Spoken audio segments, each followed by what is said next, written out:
two terms. Can I combine these two? No. And Gwen, you're shaking your head no. Why not? They're not like what? Not like terms, right? Not like radicants.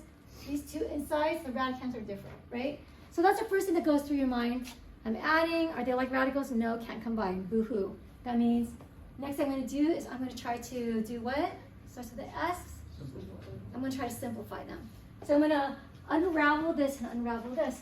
Let's do each part, right? How do you eat an elephant?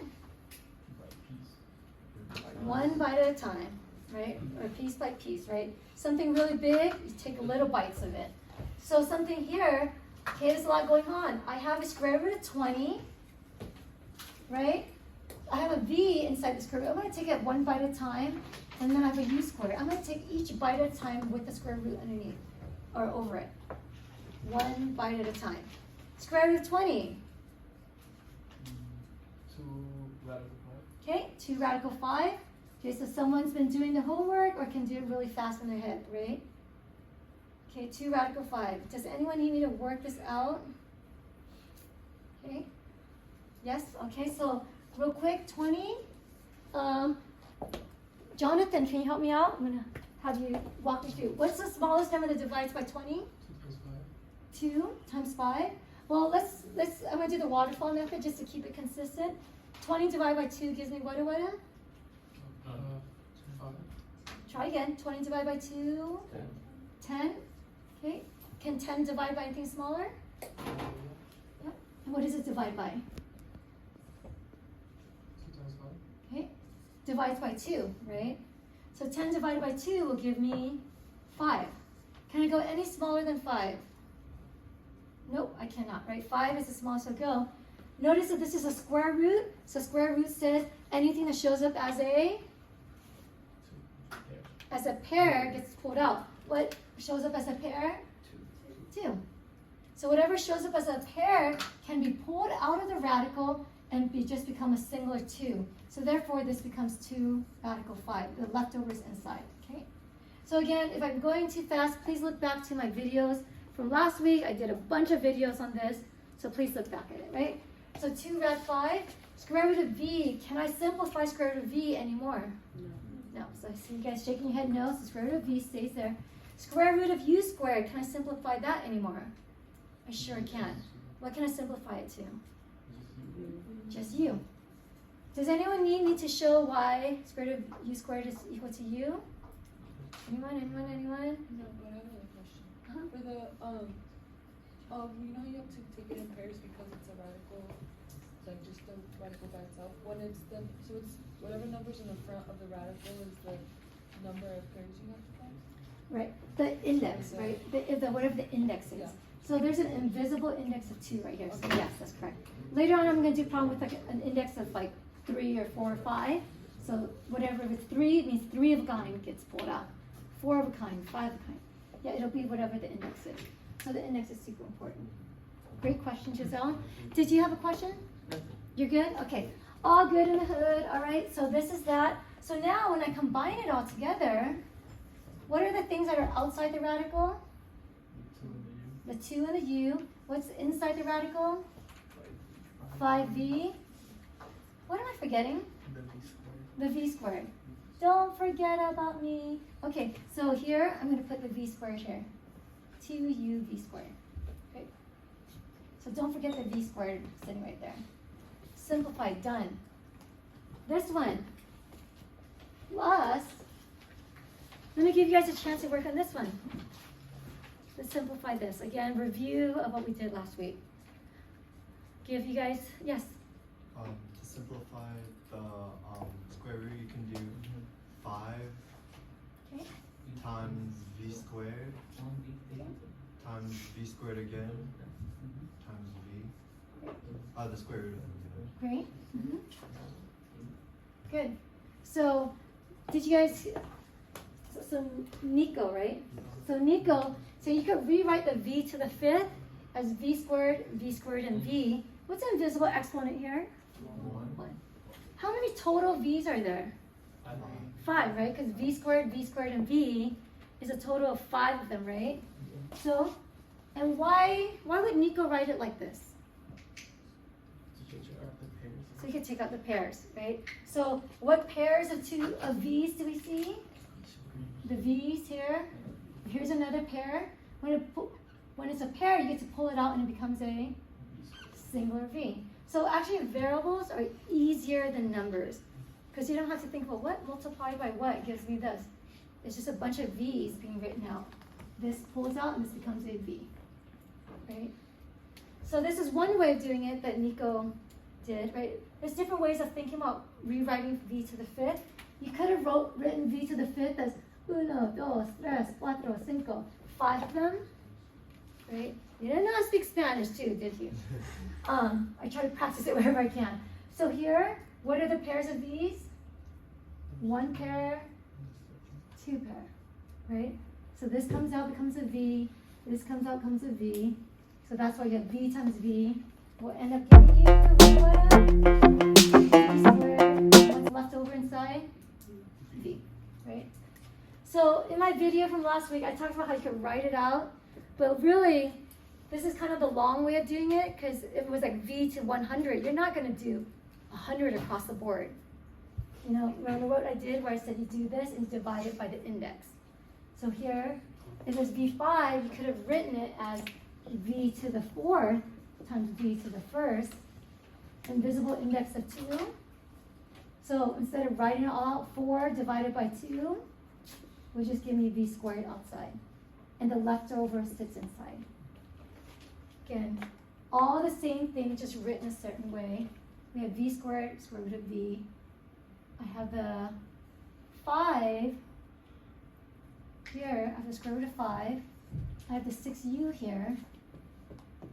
So putting it all together, what do I get on the outside? 6uv squared, square root of 5v. Any questions on simplifying that radical? A review of last week's work. This week's work, we add them.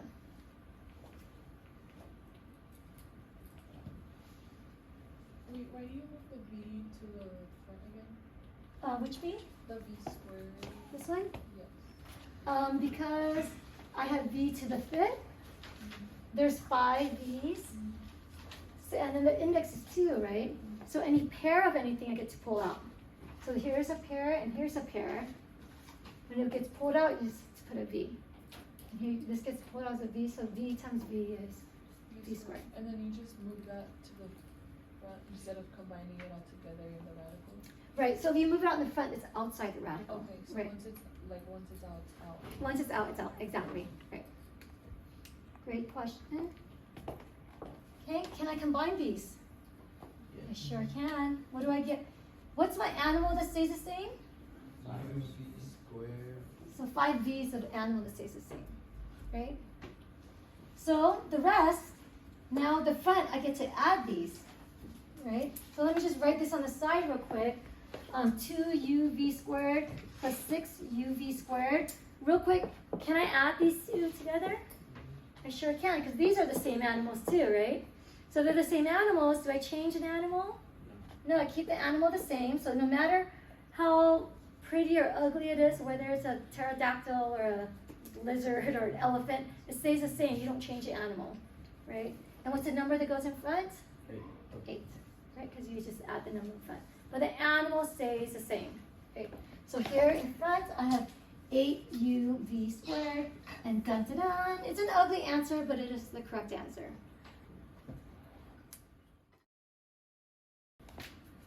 So let's look at this. I see subtraction sign. What goes through my mind when I see a subtraction sign? What question?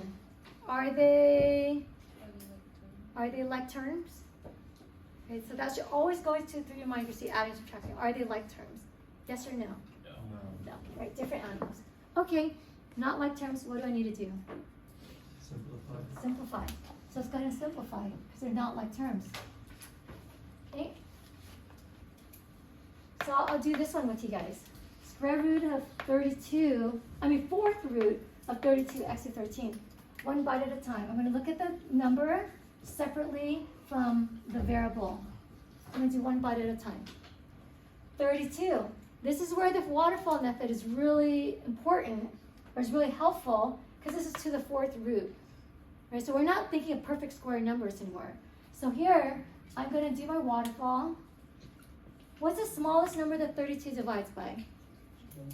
2. So again, waterfall is beautiful, because all you do is think of like dividing by small numbers. You're not thinking of huge numbers.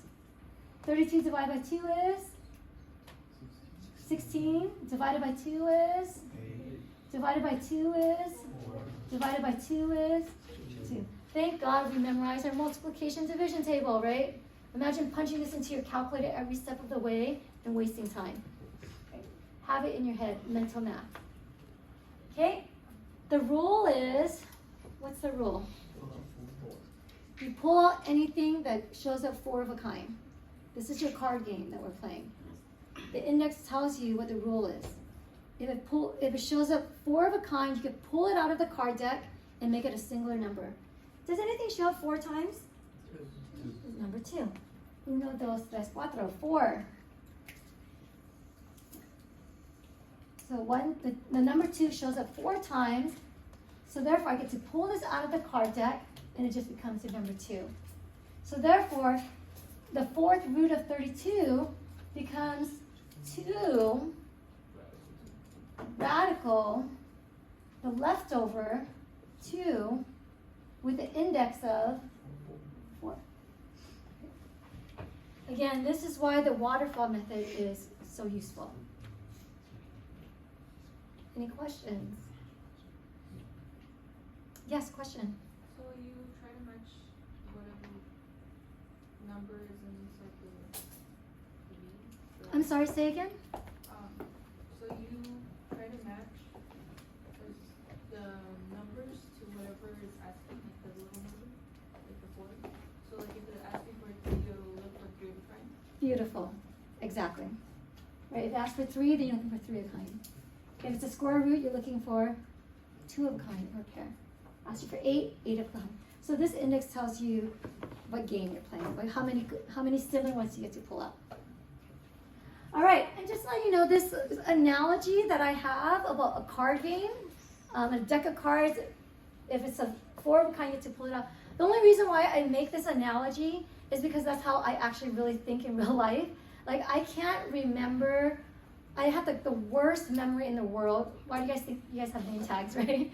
I have the worst memory in the world, and because I have that as a really like a struggle for me, I have to associate math to real life. I have to associate it to something that makes sense for me, that's common sense. So that's why I did this.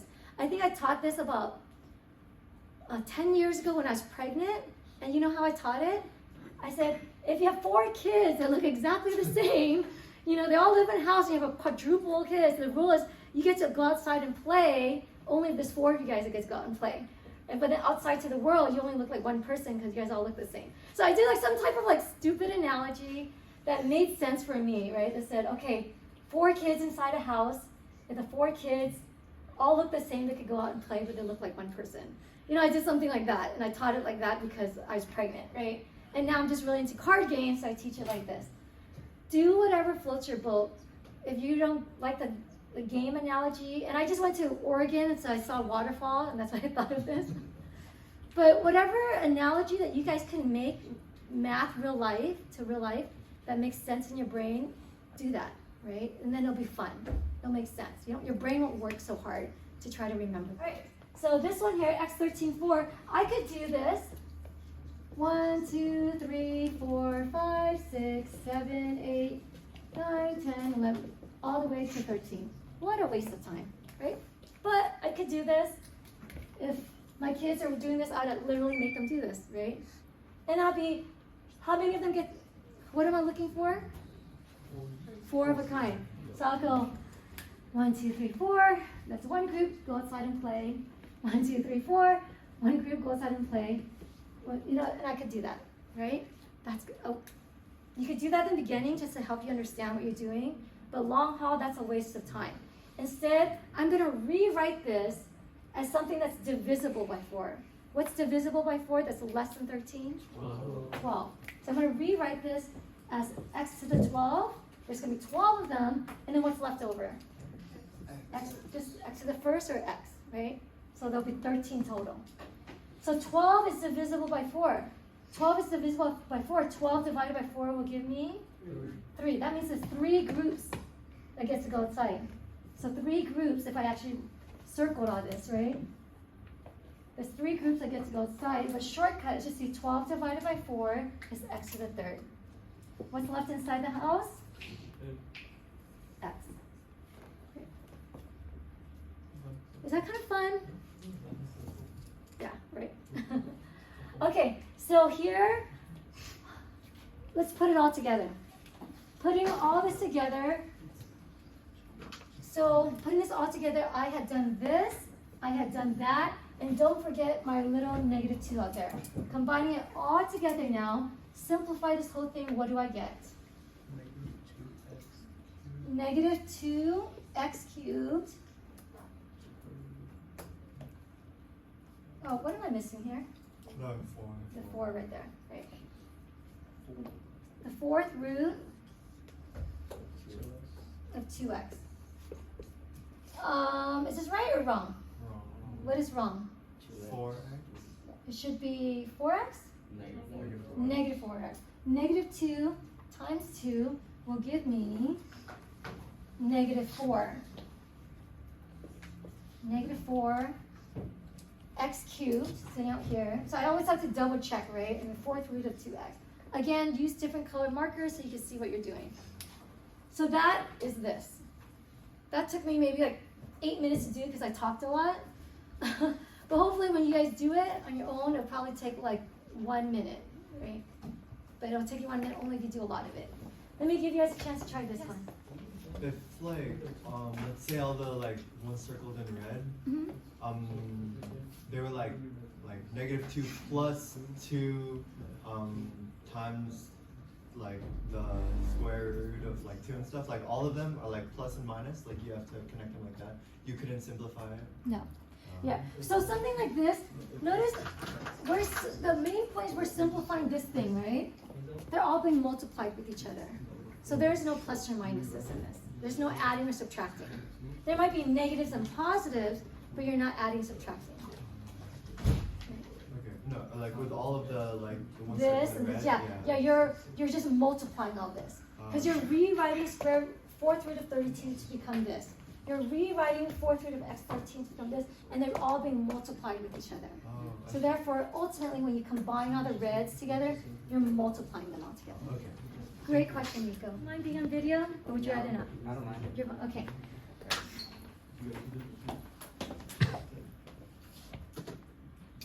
This part? Yes. And yeah, doing it in blue would be great.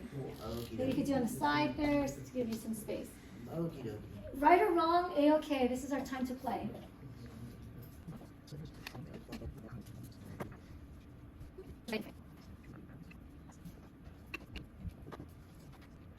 Awesome. Can you explain what you did, Chris? Okay, so I did a fractal tree, Okay. and then I broke it down to 81. I didn't know what the half of 81 was, so I did 99, and then 3, 3, 3, 3, which you need 4, so I grouped them all together. Gotta put 3 on the outside, 2 stays inside the house. Everyone okay with that so far? Okay. What are you missing real quick on the radical sign? Radical sign. Oh, Yep, good. A 4th. Good. Make sure you always put the 4th, the index. Good job. okay. And then I split the x to the 13 up, so it's divisible, and then 12 divided by 4, 3. So then you have x to the 3, and then you have 1 left on the inside. Golf clap. Thank you, Chris. Thank you very much. Right, so he gets here, he gets -3x cubed to the 4th root of 2x, right? So that's what we get for this part. Everyone okay? Okay, so now, yes. Sorry, when I did the waterfall method, I didn't get like a group of 3. Okay, so let's do it together.